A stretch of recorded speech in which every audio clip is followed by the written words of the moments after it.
Spiti, the middle land between India and Tibet, is a vast mountainous desert valley north of India in the state of Himachal Pradesh.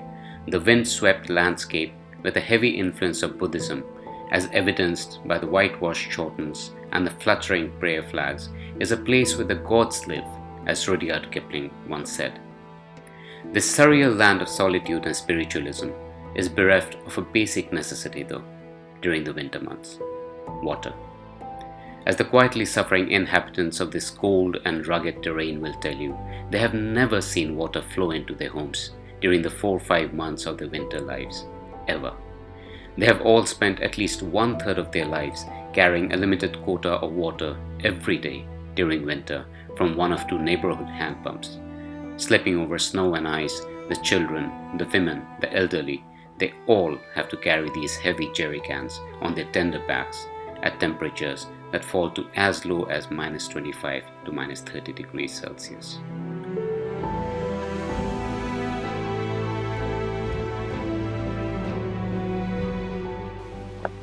In February 2020, I happened to visit the Spiti Valley, and I stayed with Dakpa and Sunita, who are a rare few to be able to host guests in their homestay during the winter months. They were not sure if even their 8-year-old daughter, Ira, will ever see water flowing from taps during winters in her lifetime. There is not a single drop of water that comes into the homes of the residents of Spiti Valley and other regions in that belt. And they don't have this for, mind you, not 1-2 days, not a 1 week or 2 weeks or a month. It's for 4 to 5 months every year of their, their lives during the winter. So it starts about, say, November, and it carries on till March.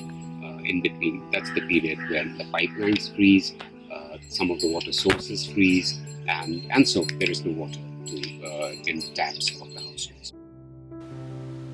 Here is what the then village Panchayat Pradhan, Mrs. Lamu Putit, had to say about this issue. She was particularly worried about the hardship of the children, the sanitation, and the lack of winter tourism due to this.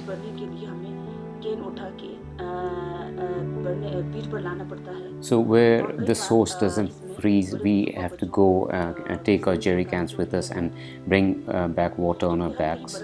The road that we travel on is very narrow, and it's so slippery that the children, the elderly, they fall quite often, and it hurts their back. But at the same time, we have to give water to our cattle as well, and so we have to carry water on our back. We send our children to bring water. It hurts their back, we know, but we still send them, and then we are worried about when they will be back and whether they will hurt themselves, and it affects their studies as well. If we can get water in our homes during winter, it will be such a big help. The kids will not have to carry water on their backs. They can, their growth will not get affected, and we also can sanitize our homes and keep it clean. Right now in winters, we are not able to do that because of lack of water. It's so easy to just say 4 months, but when you actually experience that even for a day, you realize that it's something that you can't even imagine.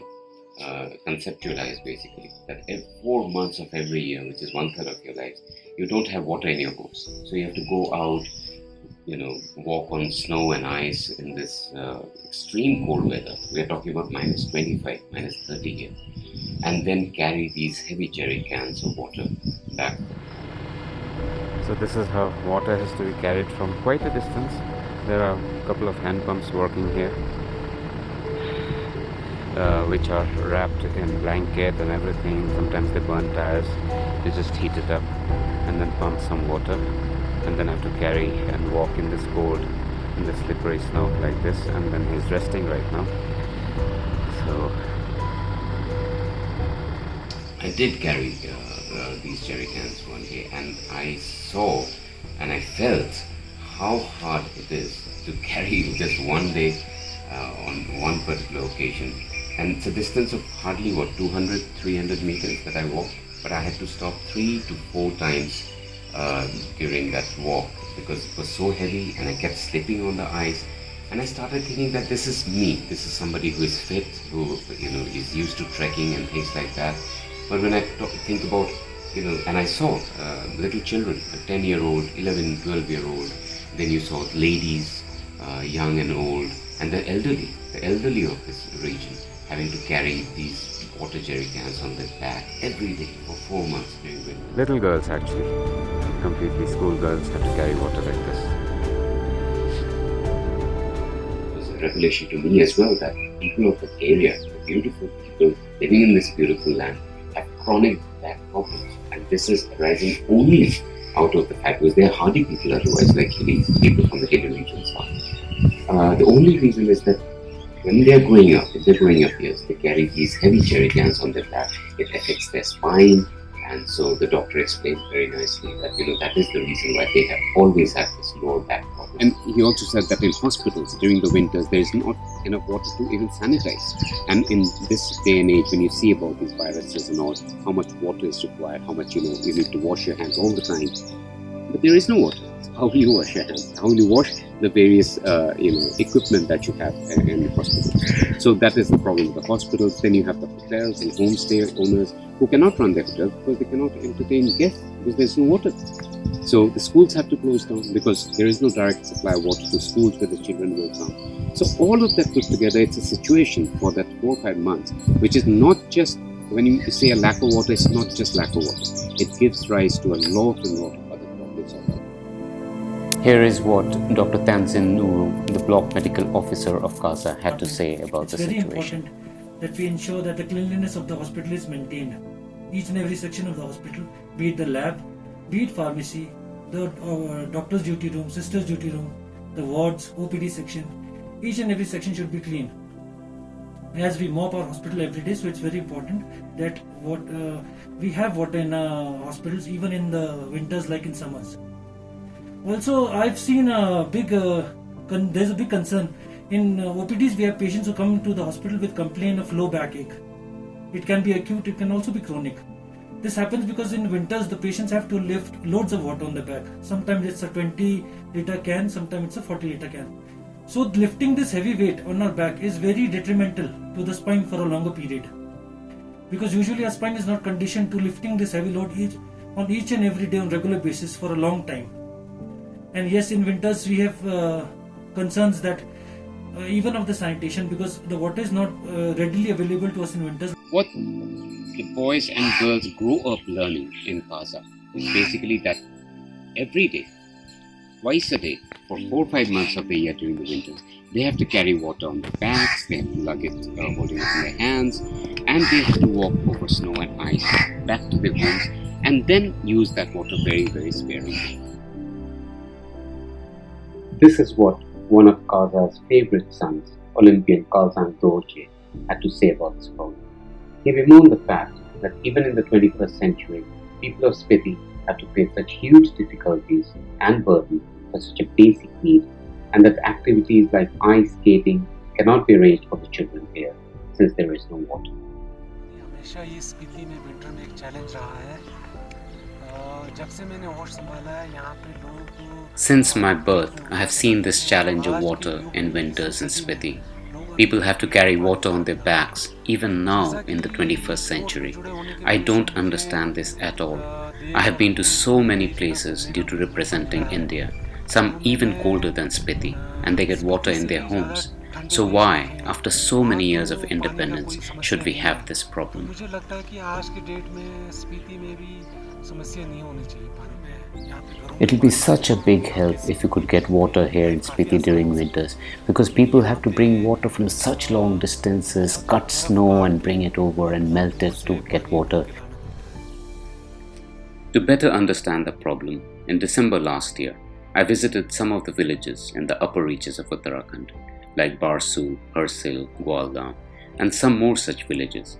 And as you will hear from the residents and business owners there, the situation is sadly the same as in Spiti, where there is no water in their homes for months during winter, and where the residents have to bear this unimaginable hardship of getting water on their backs, slipping over snow and ice every day for months, and that too a very limited amount of water to just meet their basic needs.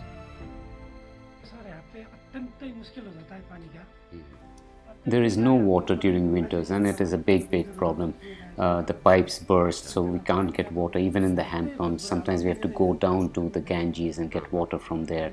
As you can see, my hotel, I have to shut it down at times because there is no water. Sometimes we get water from here and there, somehow manage and keep this hotel open. So that's what, but it's a big problem of lack of water here during winters. Water always freezes over here in Gwaldam. After December, the water freezes, the pipes burst, and so there's no water. What we do is basically we try and heat up the hand pumps outside. We, heat the water and pour it through the pipes to get it back again. But yes, it just freezes and it's a big problem. Yes, when the temperature falls and snow falls, then the water freezes over here, the pipes burst. So yeah, it's a big problem here in Gwaldam of water freezing over and no water in homes. The villagers tell me all the time the difficulties that they are facing due to this lack of water, but what to do?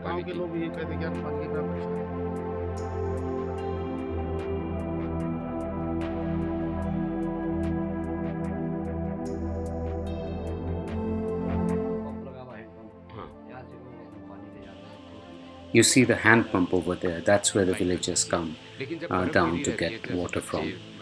Sometimes there's a whole queue over there, and then it becomes very icy and people slip and fall as well while carrying water.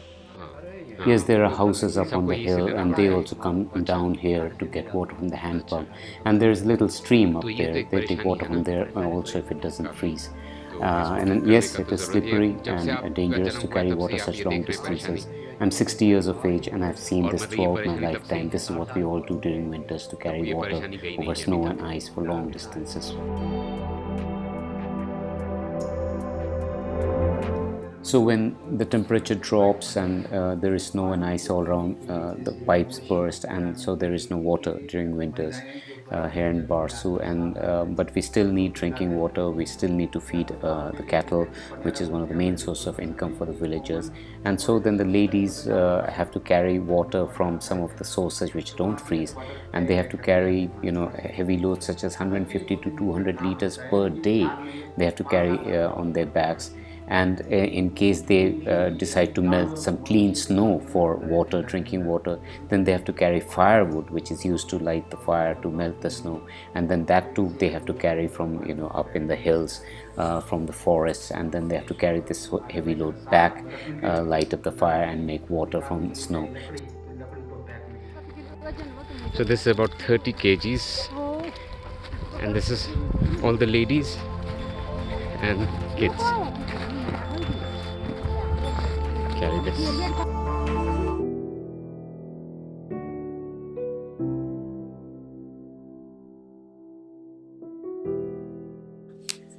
Dakpa and I started an initiative in March 2020, and we were joined by a group of concerned individuals comprising of my friend Shottujit, who is an engineer working with pipes and pumps in an oil company, and representatives of the local residents and business community in Kaza. There have been, Gram Panchayat meetings, there have been discussions with officials even, some attempts also have been made, but somehow or the other, the problem of getting water during the winters to the Kaza homes was not solved. Research and fact-finding showed that availability of water was not a problem. There were multiple sources of water which don't freeze even in peak winter. Further investigation also revealed that to make the same gravity-fed system that delivers water during the summer months to work during winter, what is required are pre-insulated pipes, insulated storage tanks, valves, and a process of decoupling and draining of pipes. And we did quite a bit of research for the first couple of months, and we found that this kind of a solution is not a rocket science at all. It's being utilized not only in cold places, but in terrains which are hilly, which are mountainous, because it's a gravity-fed system. Biggest point here is that there are three sources in and around Kaza which don't freeze, and that is the starting point. That is where you decide yes, there is a possibility. Otherwise, the solution would have required a lot of investment and a lot of other thought and a lot of other risk. So once we knew that the sources doesn't freeze and they are at a higher point, we knew that the gravity-fed system will work. And then it was a question of finding out the other details about the distances, the pressure difference, and things like that. So we did all that, we put together a solution, and then we started working on a proposal. Plans, proposals, videos, and presentations were then made and shared with the local government officials. After some patient waiting and facilitated by the Additional District Commissioner of Kasa, Mr. Gyan Singh Negi, a video presentation was finally made to the representatives of the State Ministry of Water. Cost. What would be the cost of this whole thing? And then again, a lot of research, what is the piping prices, talking to various companies. And then we realized that it's a very, very small price to pay for building this whole network and building this system where we can have water come directly into the homes of Gaza. And we realized that yes, something like this is a real possibility. It will need effort, of course. It will need a lot of concerted push, and it will need some expenditure. But over and above everything else, it will need an understanding and a heart from everyone concerned about the situation, about what our children are growing up. It's time we made a change. We approached the top government official there, and he is the Additional District Commissioner, Mr. Gyan Singh Negi. So we approached him, and he was very accommodating, he was very encouraging about this whole thing. The proposal and a budget for the pilot trial was approved, and after multiple quotations from various companies and several rounds of negotiations, a pilot trial of the proposed solution was underway. Special pre-insulated pipes were manufactured and then transported over 1,600 kilometers from Gujarat to Kazan. These pipes were meant to carry not only water throughout the winter months, but hopes and dreams of the villagers that soon children like Ira will have school bags on their backs rather than the heavy jerry cans of water. What we didn't want is the pilot to happen and the pilot to fail. So the pilot had to succeed. But the pilot was not fully successful. Not because of the pipes or the cold winter or due to any water sources freezing. Because this is a tried and tested solution which has been implemented in many places all over the world, some even colder than our own villages. It was not fully successful because the pilot was not implemented as per the proposal, because we didn't implement it as if our own lives depended on it. So another winter went by without water coming into the homes of the villagers. Dakpa and I have now knocked on countless doors, tried our very best over the last year and a half, but the help and support that is needed for such a venture has not been forthcoming. The question here is not of technical possibilities, neither is it a geographical or monetary question. Rather, it's a philosophical one. After 74 years of independence, why is it that you and I in the cities, in the plains, enjoy unlimited water, whereas our own countrymen, our children, sisters, brothers, have to go through this pain and suffering in the countless villages of the same Himalayas where we say our gods, goddesses reside, where we visit in huge numbers for pilgrimage or to trek, to climb, or to just have fun, and for such a basic need? We are sending rockets and satellites into space. We are at the forefront of technology. Our countrymen head some of the world's biggest companies. Surely, we should be able to send water into the suffering villagers' homes by now. Can we not find it in our hearts to do something about it? They have been quietly and patiently suffering for so many years, too many. But I think you and I can, and have faith that you and I will together make it happen. So Dakpa and I are not going to let the sun set on this. We will keep trying to get to the hearts of the powers that be. But we have realized now that common ordinary men like us cannot make it happen on just our own. We need help from influential folks, decision makers, subject matter experts, who we hope and pray will one day come together with us to carry the message of the sorry plight of our very own from the Himalayas. Won't you please join us?